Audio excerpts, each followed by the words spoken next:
Romeo and Juliet, Act 3 Summary. Act 3, Scene 1. Following the marriage of Romeo and Juliet at the end of Act 2, we join Benvolio and Mercutio out in the streets of Verona. Benvolio suggests they should go inside, worried that if they see the Capulets, there will be a fight. Mercutio dismisses this, but sure enough, Tybalt arrives, looking for Romeo. Mercutio begins to taunt Tybalt, but Romeo arrives, and Tybalt turns on him, with the accusation, "Thou art a villain." Romeo does not rise to the bait, and assures Tybalt that he loves him better than he knows. Tybalt is unmoved by this, and Mercutio steps in, exclaiming Romeo is weak. Mercutio and Tybalt draw their swords, and a fight escalates. Romeo gets in the way, and Mercutio is stabbed underneath Romeo's arm. Mercutio initially jokes that the wound is but a scratch, yet it quickly becomes clear he is mortally wounded. Before he dies, he curses both House Montague and Capulet, exclaiming, "A plague of both your houses!" Mercutio dies, and Romeo is overcome with rage and chases after Tybalt, killing him. Romeo then flees the scene. The prince arrives, and Benvolio recounts what occurred. The prince announces Romeo should be exiled, stating, "Else when he's found, that hour is his last." This scene can be analysed as a turning point in the play. Leading up to the deaths of Mercutio and Tybalt, the plot has focused on the blossoming romance between Romeo and Juliet. Shakespeare's dramatic use of violence and chaos ramps up the pace of the plot, and Mercutio's final words include a curse, "A plague of both your houses." Mercutio's bitter and desperate tone here reminds the audience of the result of Romeo and Juliet's intense passion for each other, but also the masculine chauvinism which leads to Mercutio's tragic death. Act 3, Scene 2. Back at the Capulet mansion, Juliet eagerly anticipates Romeo's return. The nurse then arrives, delivering news of Tybalt's death. Dismayed by this, Juliet curses Romeo's name in frustration, "O serpent heart hid with a flowering face." However, as they continue to discuss the events, Juliet reasons, "Shall I speak ill of him that is my husband?" Deciding that she will stand by Romeo, in spite of her anger at Tybalt's death. The nurse agrees to bring Romeo to her. In this scene, Shakespeare creates a tension between the love of family and romantic love. As Juliet is torn between her rage at Tybalt's death and her love for Romeo, Shakespeare uses a series of oxymorons and animalistic imagery to express her confusion. The phrases beautiful tyrant, fiend angelical, dove-feathered raven, wolfish ravening lamb all juxtapose ideas of love and hate, heaven and hell, life and death, and parallel Romeo's earlier lines, "Why then, O brawling love, O loving hate," allowing Shakespeare to emphasize the intensity, but also the danger, of their love. Act 3, Scene 3. Romeo is hiding at Friar Lawrence's cell, when the friar returns to inform him he has been banished. Romeo is distraught by the news and says that banishment is worse than death, since he cannot be with Juliet. He tells the friar, "There is no world without Verona walls, but purgatory, torture, hell itself." The nurse then enters, telling Romeo that Juliet still loves him. The friar urges Romeo to leave Verona until things settle down, but tells Romeo to go to Juliet first, so they can consummate their marriage. Romeo emotionally says goodbye to the friar, then exits to return to Juliet. The tension and drama of the play increases dramatically in Act 3, and the previously giddy and sincere emotions of love in Acts 1 and 2 are replaced with solemn and desperate reflections on love. Without Juliet, Romeo reasons that life is pointless, and at one point seems ready to kill himself, drawing his sword upon the line, "Tell me that I may sack the hateful mansion." This is one of several references to suicide that occur within the play, which foreshadow the couple's death-marked love, outlined in Act 1.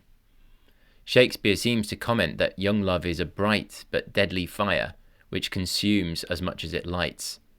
Here the audience is given little relief from the reminder of the couple's tragic end. Act 3, Scene 4. Lord Capulet, Lady Capulet, and Paris meet at Capulet's mansion, and Capulet laments that because of Tybalt's death there has been no opportunity to convince Juliet to marry Paris. Paris politely assures Capulet that he is not upset and respects the family's need to grieve. Capulet, however, is anxious to see the match made, and instead decides to organise the wedding for the following Thursday. He states that Thursday is the earliest the wedding can take place, without causing offence over Tybalt's death. Paris expresses excitement about marrying Juliet, and Capulet tells Lady Capulet to go and deliver the news to Juliet. In this brief scene, there are two possible interpretations of Capulet's behaviour.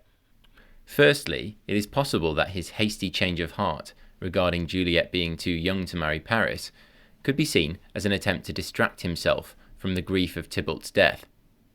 On the other hand, it is possible that Capulet is eager to strengthen his family's power and reputation in the aftermath of the disturbances by marrying his daughter to a powerful member of Aeschylus's family. Act 3, Scene 5.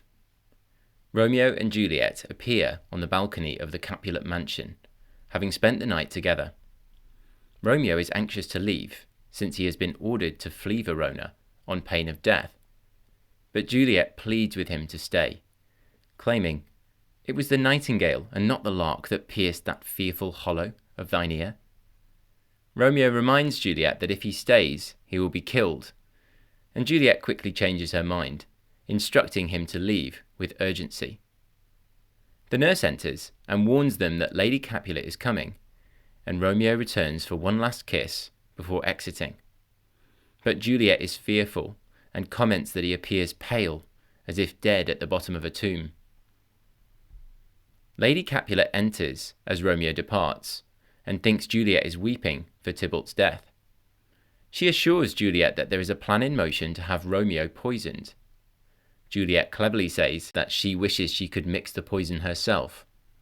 Lady Capulet then changes the subject, informing Juliet that her father has sorted out a sudden day of joy, which, following Juliet's questioning, she reveals as Juliet's wedding to Paris. Juliet is indignant and assures her mother she will not be marrying him, saying, "It shall be Romeo, whom you know I hate, rather than Paris." Capulet then enters with the nurse.